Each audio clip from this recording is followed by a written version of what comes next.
India news पर आपका बहुत बहुत स्वागत है। आपके साथ मैं हूं राकेश पांडे। दोपहर के 3 बजने वाले हैं। वक्त हो गया सुपरफास्ट 100 का। अगले 22 मिनट में नजर डालेंगे 100 बड़ी खबरों पर। और नमस्कार, मैं हूं आपके साथ मैत्री त्रिपाठी। पहली खबर 46 नर्सों की वतन वापसी की।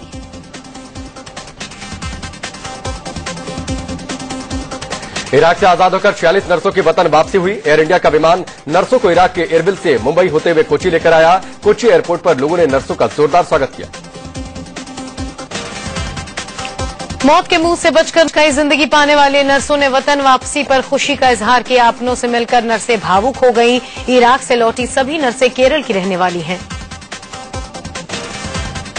आतंकियों के चंगुल से छूटकर घर लौटी नर्सों के परिजनों में भी उनके पहुंचते ही खुशी की लहर दौड़ पड़ी। एयरपोर्ट पर बेसब्री से इंतजार कर रहे परिजन अपनों से मिलकर भावुक हो उठे। उन्होंने फौरन अपनों को गले से लगा लिया।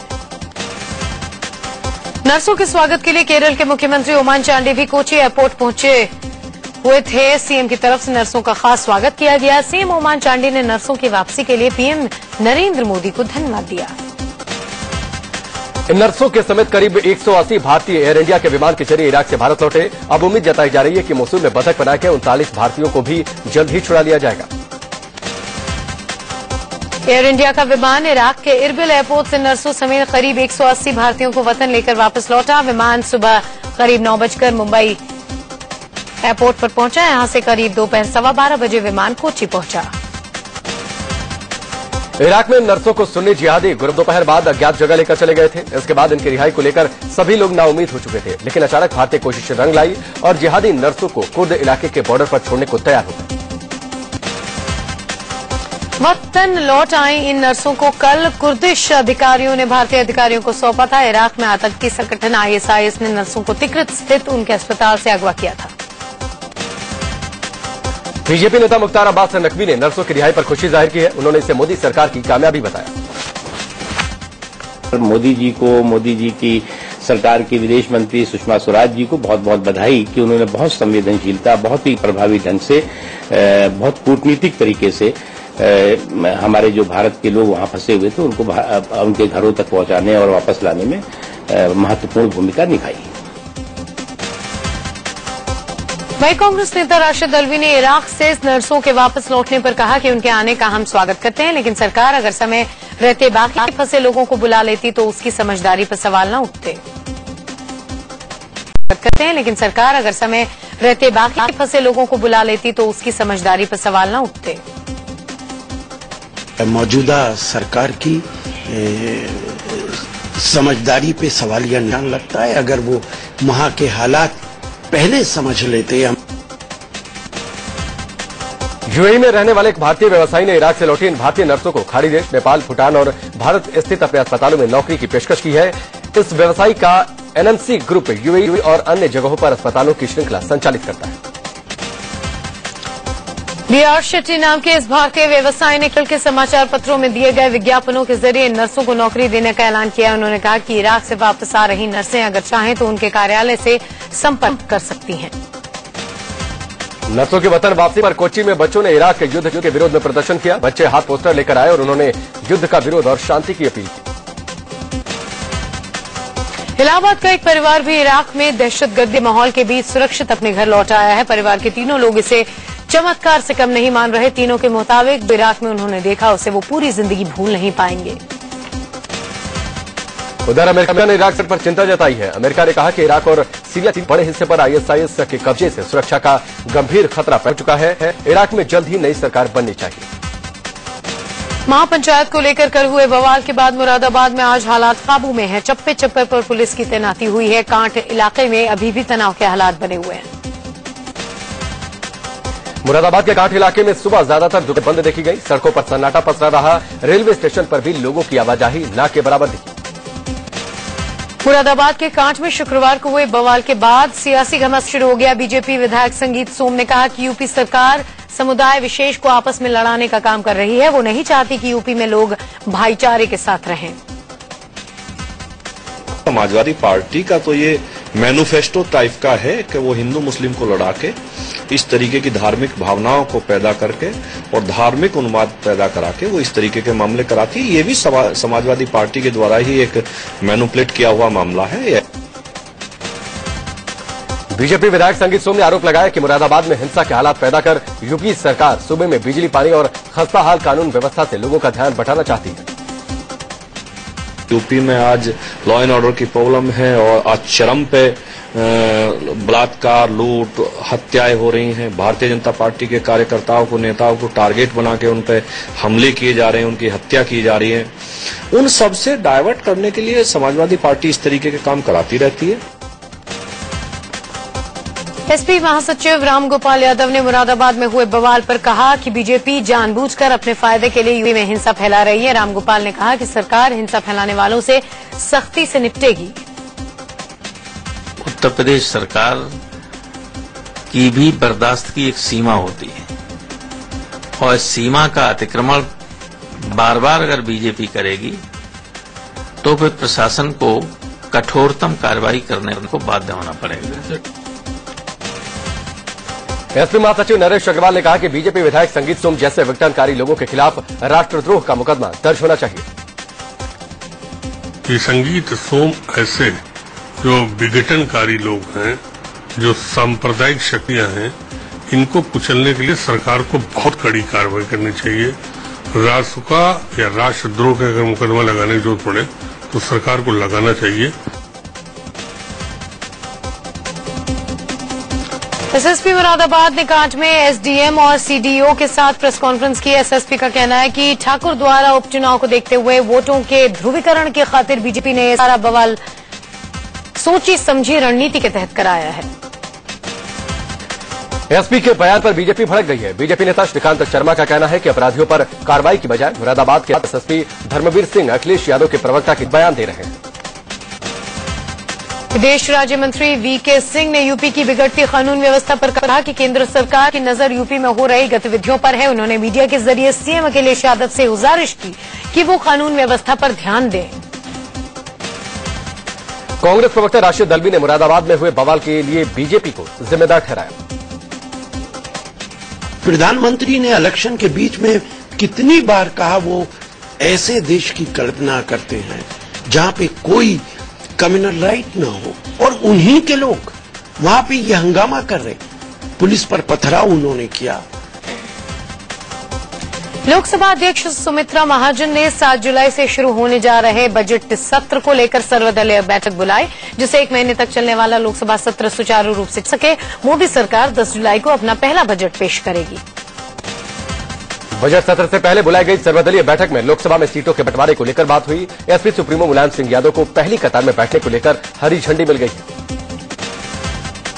कांग्रेस की पहली कतार में और सीटों की मांग पर अभी भी सस्पेंस बरकरार है। फिलहाल सोनिया गांधी और मल्लिकार्जुन खड़गे को पहली कतार में 2 सीटें मिली हैं, लेकिन कांग्रेस चाहती है कि सरकार उसे और 2 सीटें दे, जिससे उसके बड़े नेताओं को पीछे बैठना न पड़े।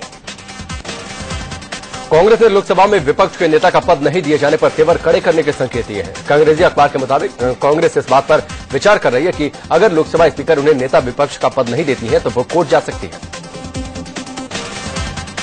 लोकसभा में नेता प्रतिपक्ष को लेकर बीजेपी का कहना है कि कांग्रेस को कोर्ट जाकर कोई फायदा नहीं होने वाला है। इसके लिए 55 सीटें होना जरूरी है। ये जब नियम बिल्कुल साफ है कि 55 होनी चाहिए तो इसको कैसे बदला जा सकता है? कोर्ट में जाएं, कोर्ट कहेगी कि ये तो पार्लियामेंट की अंदरूनी मामला है, हम कैसे हस्तक्षेप करेंगे? लखनऊ में सैकड़ों महिलाओं ने अखिलेश सरकार के खिलाफ प्रदर्शन किया। ये महिलाएं सरकार से जल्द खाद्य सुरक्षा कानून लागू करने की मांग कर रही हैं। दरअसल सरकार ने खाद्य सुरक्षा कानून लागू करने का फैसला 3 महीने के लिए टाल दिया है। सुप्रीम कोर्ट में एक जनहित याचिका दाखिल कर टीएमसी सांसद तपस पाल के विवादित भाषण के मामले की सीबीआई जांच की मांग की गई है। विजयन घोष नाम के एक वकील ने जनहित याचिका दाखिल कर सीबीआई जांच की मांग की है। याचिकाकर्ता पर आरोप है कि सरकार और पुलिस तपस पाल के विवादित बयान के मामले में पक्षपातपूर्ण तरीके से काम कर रही है। ऐसे में तपस पर कोई कार्रवाई नहीं हुई तो दूसरे नेताओं को बढ़ावा मिलेगा। याचिका में पश्चिम बंगाल सरकार और सीबीआई को प्रतिवादी बनाया गया है। अगस्ता वेस्टलैंड वीवीआईपी हेलीकॉप्टर सौदे के मामले में सीबीआई ने गोवा के राज्यपाल बीवी वांचू से बतौर गवाह पूछताछ की, जिसके बाद वांचू ने अपने पद से इस्तीफा दे दिया। वांचू मई 2012 में गोवा के राज्यपाल बने थे और उनका कार्यकाल 2017 में खत्म होने वाला था। सूत्रों के हवाले से खबर है कि कल्याण सिंह गवर्नर नहीं बनना चाहते हैं। उन्होंने राज्यपाल का पद देने से इनकार करते हुए यूपी की सक्रिय राजनीति में ही रहने की बात कही। कल्याण सिंह को पश्चिम बंगाल का गवर्नर बनाए जाने की अटकलें लगाई जा रही हैं।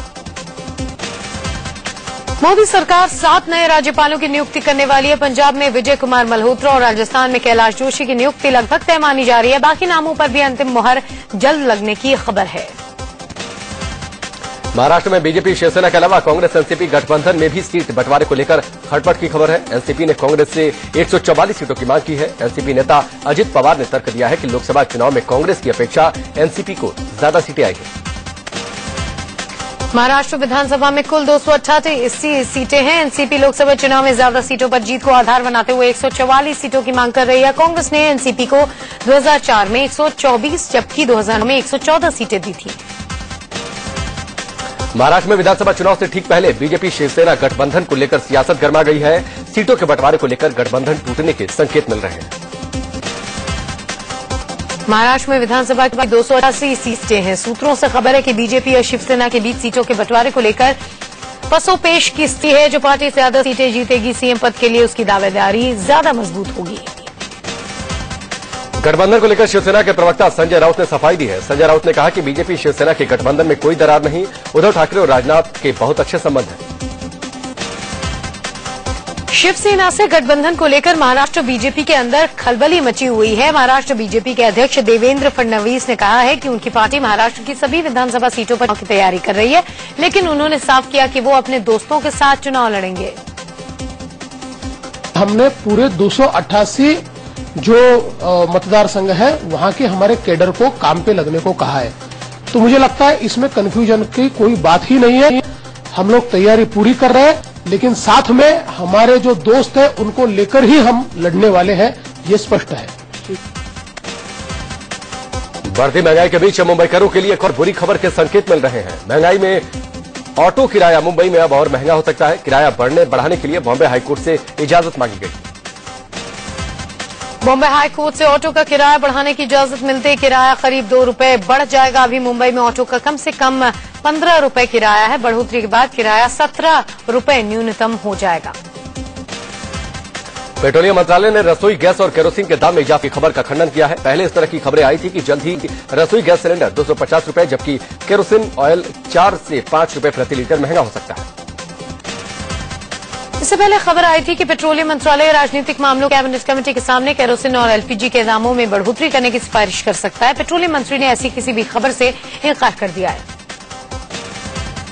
महंगाई पर केंद्र की मोदी सरकार का चौंकाने वाला बयान सामने आया। सरकार ने महंगाई बढ़ने की 4 बड़ी वजह बताई। केंद्र सरकार के मुताबिक महंगाई बढ़ने की पहली वजह यह है कि लोगों के खाने पीने की आदत बदली है, इसलिए महंगाई बढ़ी। मोदी सरकार ने महंगाई बढ़ने की जो दूसरी वजह बताई है उसके मुताबिक लोगों की आमदनी बढ़ी है, जिसकी वजह से महंगाई बढ़ी है। देश की बढ़ती आबादी को मोदी सरकार ने महंगाई बढ़ने की तीसरी वजह बताया है। महंगाई बढ़ने की चौथी वजह मनरेगा को बताया गया है।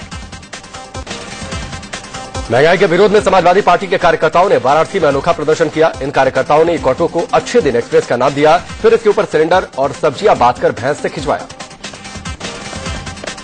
महंगाई को लेकर कांग्रेस का केंद्र सरकार के खिलाफ प्रदर्शन जारी है। मध्य प्रदेश के इंदौर में कांग्रेस कार्यकर्ताओं ने सब्जियों की माला पहनकर मोदी सरकार के खिलाफ प्रदर्शन किया और जमकर नारेबाजी की। जम्मू कश्मीर के ट्राल इलाके में सुरक्षा बलों के आतंकियों से मुठभेड़ हुई। मुठभेड़ में एक आतंकी मारा गया। मारे गए आतंकी के पास से एक AK-47 राइफल भी बरामद की गई।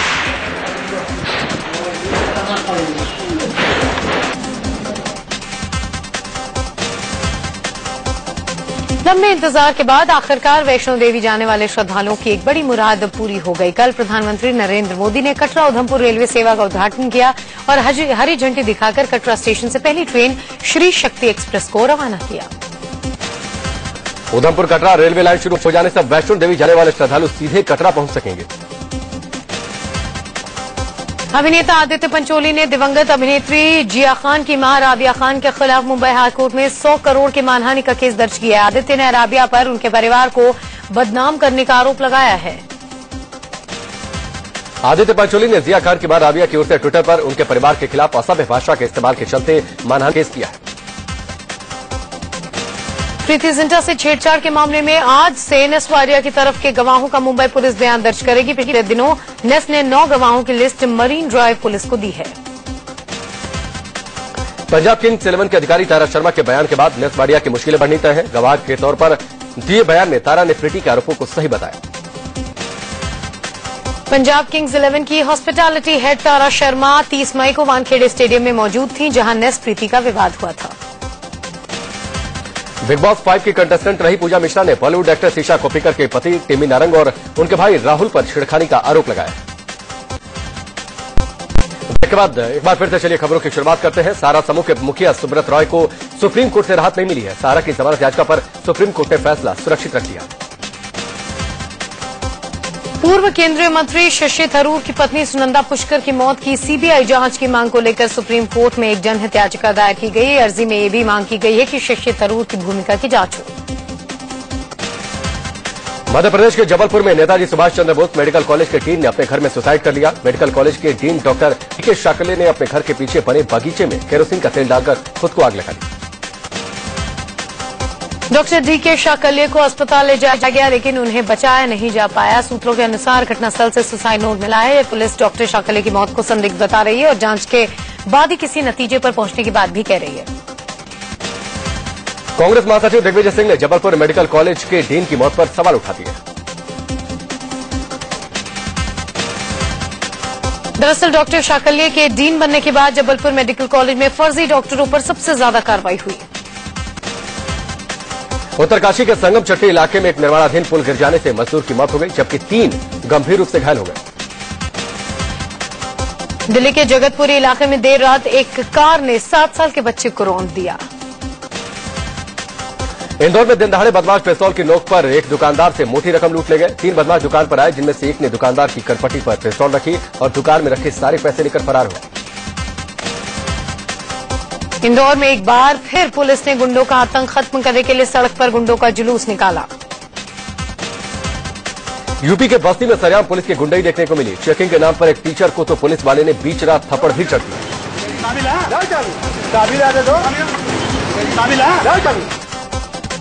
बस्ती पुलिस ने फव्वारा तिराहे पर चेकिंग अभियान चलाया। इसी दौरान कई लोगों से पुलिस ने गाली गलौज की।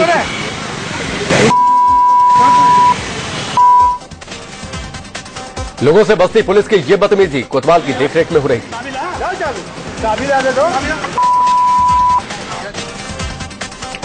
दिल्ली के जहांगीरपुरी में पालतू कुत्तों की लड़ाई में हुए झगड़े में एक शख्स की मौत हो गई और 3 लोग घायल हो गए। बताया जा रहा है कि पार्क में दोनों कुत्ते टहल रहे थे, उसी दौरान दोनों के घर वालों में झगड़ा शुरू हो गया।